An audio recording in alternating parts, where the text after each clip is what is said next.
It's time for the No Nonsense Roundtable. Insights to capture your imagination from people you know and people you'd like to know about. Each week, a different guest from a different walk of life. Now, here is the host of the No Nonsense Roundtable, Dom Genova.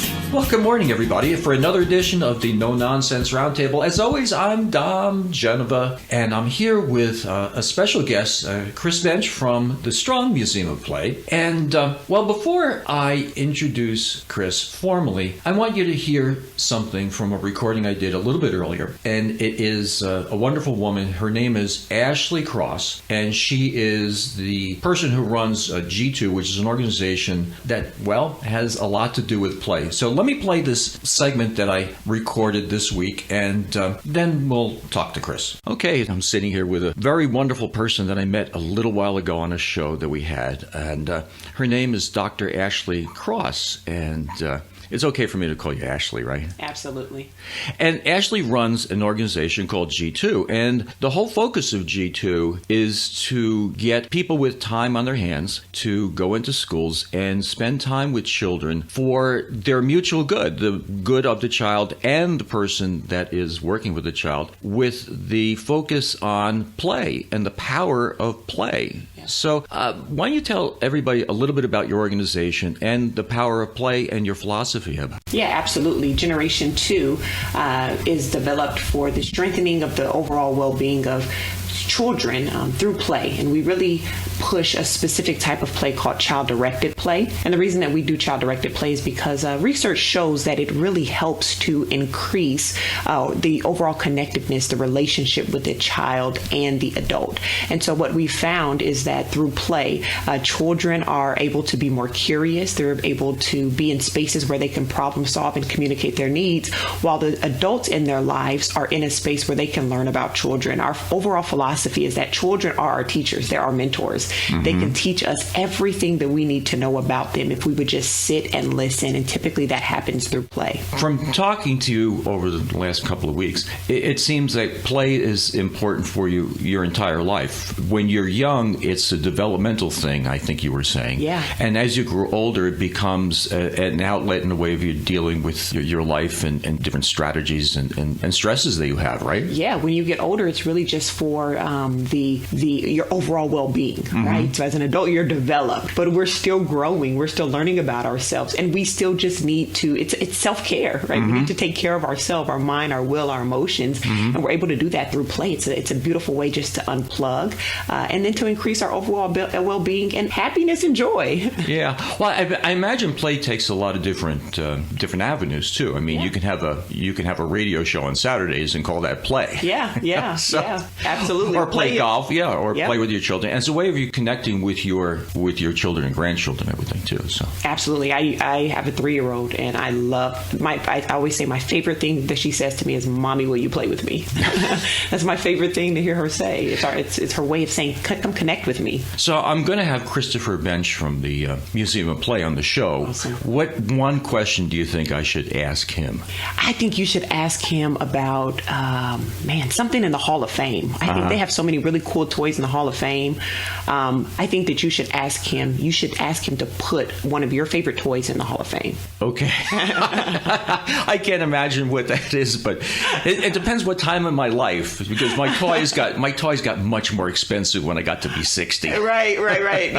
Yeah. So look on the website and see all the Hall of Fame toys, and ask him something about one of the toys in the Hall of Fame. Well, thank you for coming on, and listen to the show when we have it on Saturday. Absolutely. I will be there. Thanks for coming in. Thanks, Dom. Okay, like I said, that was a wonderful, wonderful person, Ashley Cross. And anybody who wants to know a little bit more about the G2 organization, it's g2rochester.org. And having said that, and having listened to that, I can formally now welcome you, Chris. Thanks for coming into the show. And I have to say, when I'm in my car dealerships, my sister accused me of having a giant toy box. You really have a giant toy box. I do, about 500,000 items in the Strong Museum's collection. So I've got a bigger, broader, deeper toy box than yours. And it's one of the reasons I take joy in going to work every day. Yeah, well, let's tell people your formal title is Vice President for Collections and Chief Curator. That's right. So tell me about it. Tell me about your job. Well, sometimes when people hear Vice President for Collections, they say, I'm going to get caught up on that past due student loan really soon. It's not that kind of collections. It's the museum's objects, our documents, the books in our research library. As I say, about 500,000 of them. We are growing constantly. Just this year, we have added more than 6,000 new items to the museum's collection. Some very old, some very new, some one by one, some in massive groups. So we are constantly enhancing what we've got, trying to represent the history of play across the years, forms, shapes, brands, you name it. We curators are greedy types. We want to have it all. So how did the museum first get started, and how did you get involved with the museum at first? The museum is based on the collection of our founder, Margaret Woodbury Strong. She had the advantage of being the only child of wealthy parents, a position that I recommend for everyone who can arrange it. And she grew up with collector parents, so all her life she associated with collecting. She married, had a daughter of her own. Sadly, her husband and daughter predeceased her, and at that point in her life, collecting really filled, I think, an emotional gap. And she went on to amass this incredible collection. Her parents had also gotten in on the ground floor of a new Rochester company called Eastman Kodak. They bought Kodak stock. They had a family policy of never selling it, just letting the dividends accrue. And by the time she died in 1969, Margaret Strong was the largest single stockholder in Eastman Kodak. Oh, my. So she had time, she had resources, she had the interest in collecting, and that's what she did.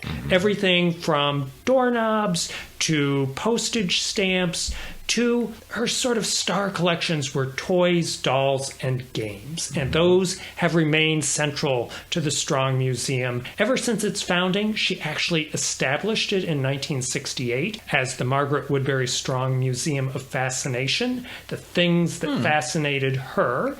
And then she didn't live to see that happen. It wasn't until 1982 when the museum opened on its current site in downtown Rochester. And so, how did you get started there? I was a kid. You made reference as we got started, Dom, that in 8th grade you had this formative notebook that shaped you. Well, in 8th grade, I wrote an essay and said that when I grew up, I wanted to go to the Winter Tour Museum in Wilmington, Delaware's program in material culture, the history of things, and become the curator of a historic house. And lo and behold, that is precisely what I did. That's wonderful. So I am living my dream. My father was a history professor, so I always was in museums and historical organizations. And in the back seat of our car on lengthy family trips, my younger sister and I would analyze, the labels that they had were really in a bad font size, or that docent didn't know what she was talking about. And I always thought I could do that better. And so now it's my turn to try to do that better. I find with this show, it's fascinating. There's some people that know what they wanted to do from a very young age, and they end up doing what they wanted to do. And some people had no idea. And you're the former. You're actually the former. So there's got to be joy in that. There is. It is something that gives me great sustenance.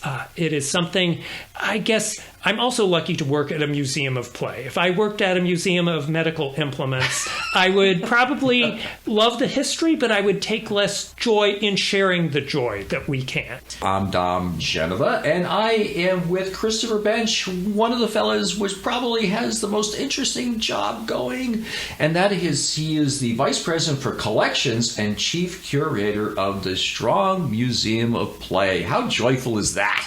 It is fun. So let's talk about Let's talk about the museum itself, because it's not just a case of toys that you just walk by and take a look. There are a lot of things to see and do there other than the toys themselves. I mean, one of my favorites was always bringing the kids to Wegmans. Our Super Kids Market by Wegmans is definitely the most intensively used square footage within the museum. We've had to expand it 6 times, and it is something that kids love. Grown-ups love it too. A number of times every year we have something called Happiest Hour, which is a grown-ups only event in the evening. There are adult beverages, and the grown-ups take great joy in playing in our miniature Wegmans. They want to run the cash register just like the 8-year-olds do, and it's a chance for them to not feel guilty shoving a 6-year-old out of the way to have their turn at the cash register. As somebody who's lived in the business world for all these years, it's amazing to me that you have a business that is so loved that the kids want to play the business. It's Wegmans. I mean,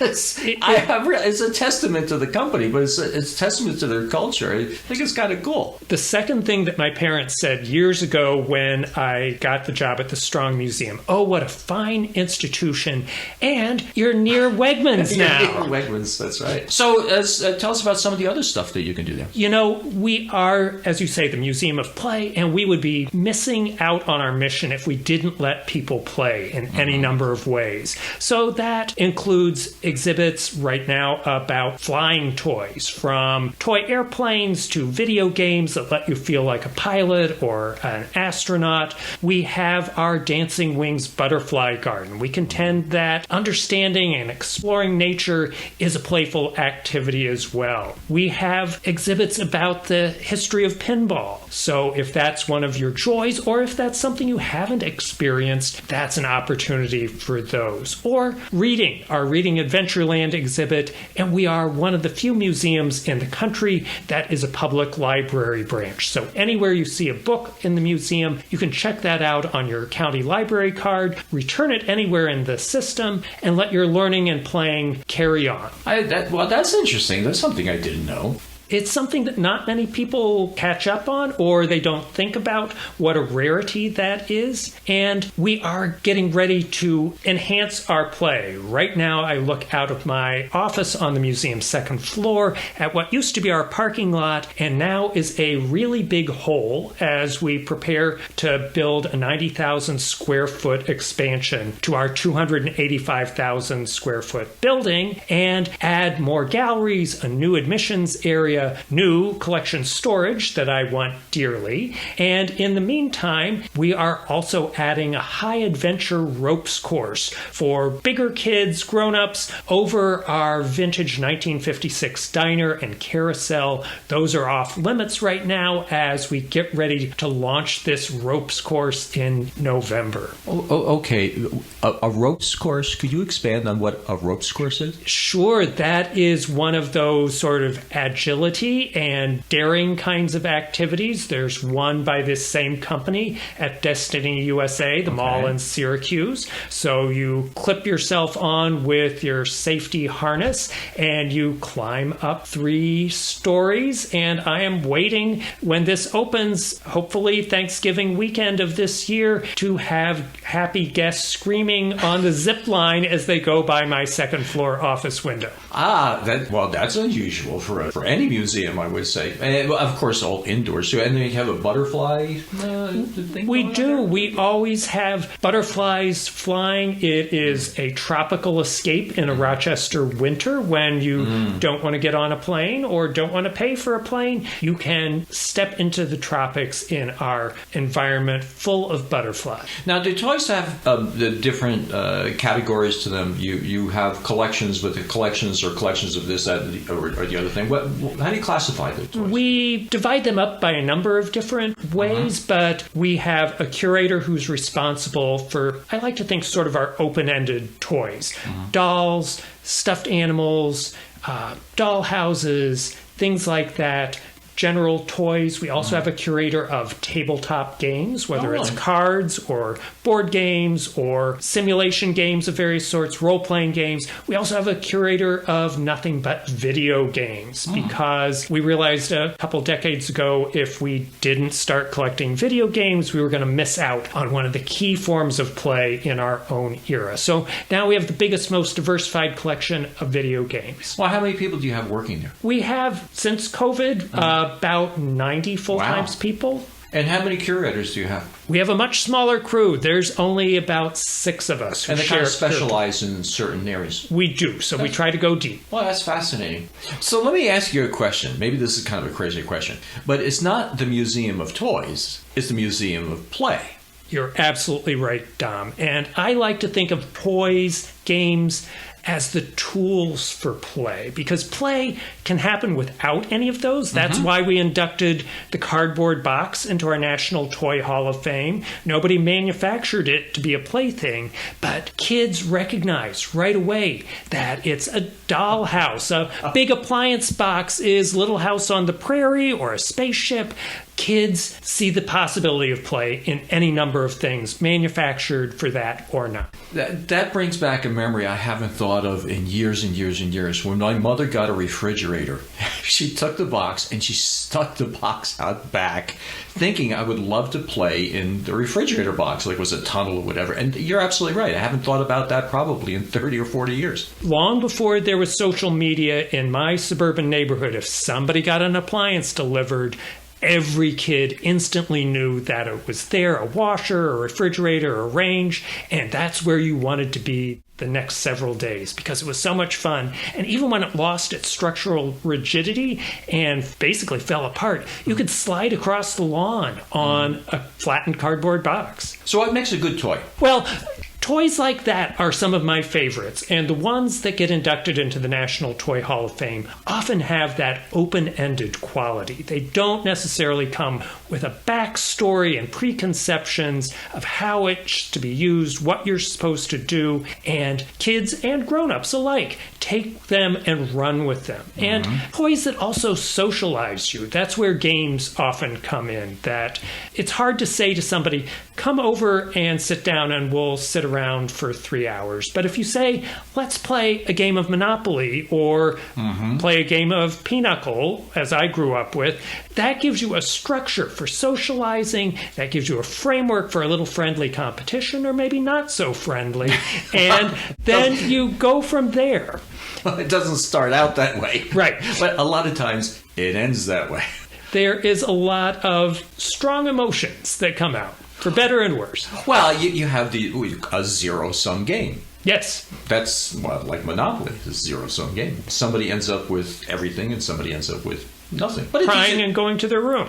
But it teaches you lessons. It does. And it encourages a conversation you wouldn't otherwise have. One of the things I want to talk about is the toys in society. Because the toys that we used to play with years ago are not the toys that are even accepted now in some cases. I mean, a cap gun, for instance. Right. I mean, that was very popular when I was growing up, but you couldn't even conceive of a child playing with a cap gun these days. That's right. And we collect cap guns, but we don't display very many of them because, as you say, our standards for how we think of play, how we think of what's appropriate for kids to experience, those have shifted in a lot of instances. I'm Dom Genova, your host every Saturday from 10 to 11 on News Radio AM 1180. And I'm here with Christopher Bensch, the Vice President for Collections and Chief Curator of the Strong Museum of Play. And Chris, if you've ever listened to this show before, you know that at the bottom of the hour, I'd like to send out a great thank you to the Bob Johnson Auto Group, who sponsors this show and allows me to do what I'm doing. And if anybody's looking to buy a car, get a car fixed, it's the Bob Johnson Group. Continually growing, selling more cars, and they serve the Rochester area very, very well. So let's start talking about our personal preferences. Let's talk about what's your favorite board game? My family go-to board game is a Parcheesi variation called Aggravation. Parcheesi is basically the basis for Trouble, for Sorry, and Aggravation is a track game with marbles that you follow around a board trying to get all your players into, quote, home. Mm-hmm. And if you land on someone else's space, you, in our family terminology, kill them, and you send them back to be reborn. And we played this as a family growing up in campgrounds where you're pretty close to the neighbors. Yeah. And today, if you were next to somebody who was screaming, kill him, you would be dialing 911. Fortunately, it was a more innocent time and pre-cell phone, so nobody was worrying, but it was a bloodthirsty game of competition. Well, there were no cell phones then, too, so, I mean, they could scream and they had to find a payphone to... Right, that was too much trouble. Mine was Monopoly. I learned most of what I needed to learn in business through playing Monopoly, but I will not play it with my children because it's too much like work. So we just don't do that. But tell me some of the other games that you find enjoyable, just yourself. Well, actually, I'm looking behind you, Dom, here in your studio, and I see model cars and toy cars. Yeah. I was a toy car guy growing up. Building the cars? Not so much building because they never looked as good as the front of the box, and my paint was always gloppy, and there were strings of glue. It was more a little earlier playing imaginative play with friction cars or with Matchbox and Hot Wheels cars and making Lego buildings or Kenner construction set towns and driving my cars amongst them. That was one of my favorite ways to play. Well, you bought the model cars, and then you had that glue that your mother always was afraid that you're going to become a junkie because you had the glue. You had the glue for the model cars. It had a certain smell to it or something or other. I don't know what it was. So let's talk about the Hall of Fame. Excellent. Okay. So I'm looking at the list of toys that have made it, and ball, Barbie, bicycle. I'm looking through this. I mean, do you have a favorite, or do we have a public that had a real big favorite of the toys that are Hall of Fame toys? One of my personal favorites is the Slinky, a toy that was not going to be a toy at all. It was going to be a cushioning device for naval instruments during World War II. Mm-hmm. And this spring was really crummy at cushioning naval instruments, but one day its inventor, Richard James, knocked it off a shelf, and it did that slinky walk, and he turned to his wife Betty and said, I think we have a toy. And that was one of those classic aha moments when somebody took a failure and turned it into what has become an iconic plaything across generations. Yeah, I remember having that. But I'm looking through this list, and inducted in 2008 was... Oh, I don't have every year. Okay. No, you committed to memory. No. Stick. Yes, I took a lot of flack for Stick. That was in the wake of inducting the Cardboard Box in 2005. And then when we inducted the Stick in 2008, I took personal heat from Stephen Colbert, who said that Mr. Bensch at the Strong Museum had personally ruined the holiday shopping season because parents, grandparents were going to go out to the backyard or the park and pick up a stick and not go and buy manufactured toys and games. So, hence my suggestion for your next Hall of Fame toy. Now, when I was a young boy, playing World War II was a thing. I mean, you had your plaything. You dressed up like G.I. Joe or whatever, and we had some construction behind our house, and there were clods of dirt that we throw at one another like they were hand grenades. So I want to nominate Clod of Dirt. Okay, you are in good company, actually, Dom. No. Because every year people nominate toys for the Hall of Fame. In fact, your listeners can get on our website right now at toyhalloffame.org and nominate what is sadly overlooked. And every year we hear from the people who want dirt, sand, snow, water, all of those elemental things. I don't think they've ever specified clod of dirt. So you are taking it one step further, but I get that entirely. Well, maybe I could trademark that before we, and then we could sell like the Slinky thing. We could do a marketing program. It's all in the marketing and the branding. And draw some money. Now, the whole idea of like gender toys has had to change over the years extraordinarily, I would think. I mean, it's got to be one of the biggest changes, right? It is something, in some ways, is harder to change than you would like to envision. In fact, we've gone backwards in some recent decades where, if you still remember Toys R Us, there were basically boys' aisles and girls' aisles. Just because that was how grown-ups thought of those playthings, how they tinted them. When Lego introduced a line of construction toys for girls, they were all pastel colored and in a pink container. It was that way even earlier in the 1950s when Lionel Toy Trains introduced a toy just for girls, the Lady Lionel train set with a pink locomotive, a baby blue coal car, and it is one of the iconic toy failures of all time. It came out the same year as that fine vehicle, the Edsel, and sold just about as well, because if girls wanted a train, they wanted a train that looked like a train. I could see that. So reality enters in, and also parental preconceptions of what kids should like. We know from testing that girls will play with boys' toys more than boys will play with toys they consider girls, which is why G.I. Joe, even though he's the same scale as Barbie, is not a doll. He's an action figure because Hasbro didn't want that bad vibe for boys that I'm playing with a figure I can dress who has friends and accessories and settings, just the same model of play and merchandising as Barbie, but he's not a DOLL, he's an action figure. Humans are very interesting entities, aren't we? Okay, you're listening to the No Nonsense Roundtable. I'm Dom Genova, your host, with Christopher Bensch, Vice President for Collections and Chief Curator for the Strong Museum of Play. Do you prefer Strong Museum of Play or just the Strong? We typically go by the Strong, but especially for people who aren't familiar with us, we give our whole title.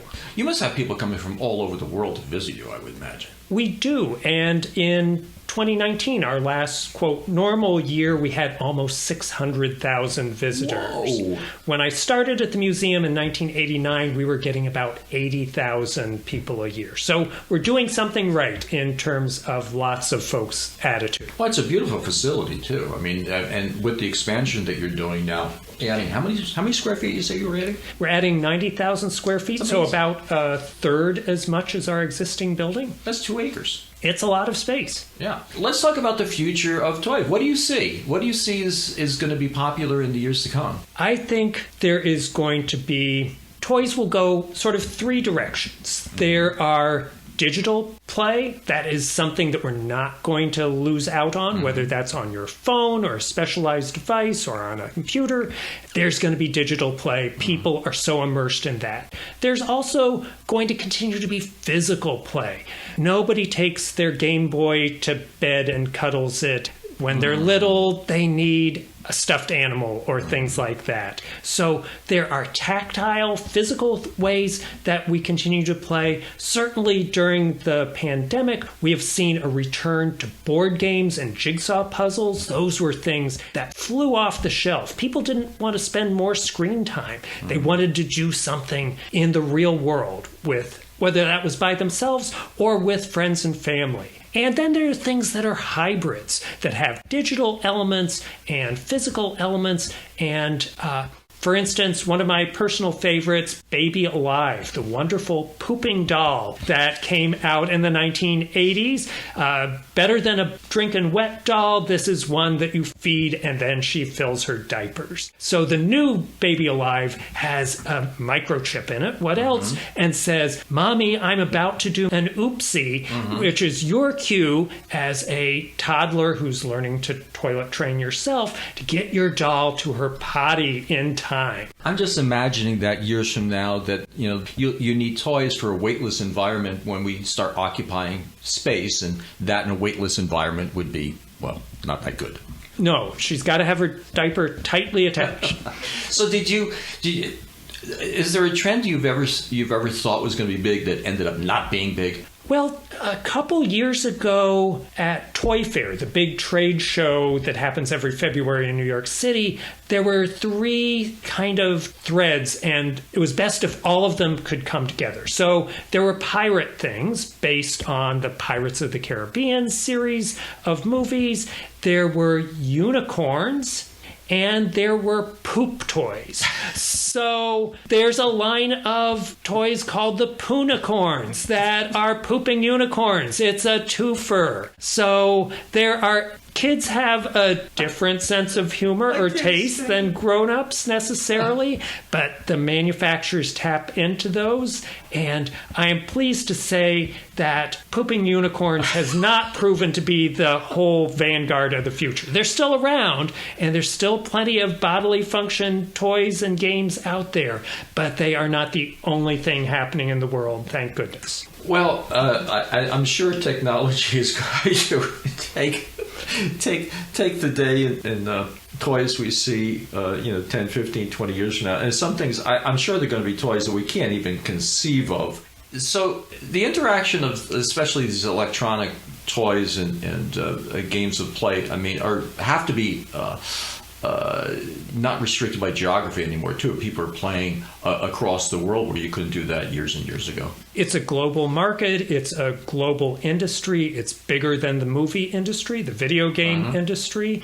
It is way more complex than just molding a doll. So it's huge crews like making a major motion picture with vocal talent and rendering and all the layers of skill. Are there some types of toys that are more popular in some countries than others? Is there by just geography? There probably are. I am a specialist in toys that are popular in North America, so I don't really feel qualified to say, in Senegal, here are the top 10 toy trends, because you're right. It is culturally predicated, it's preconceptions, it's localized in a number of ways, and yet there's other toys that sell globally in the form that we would recognize on our shelves right here at home.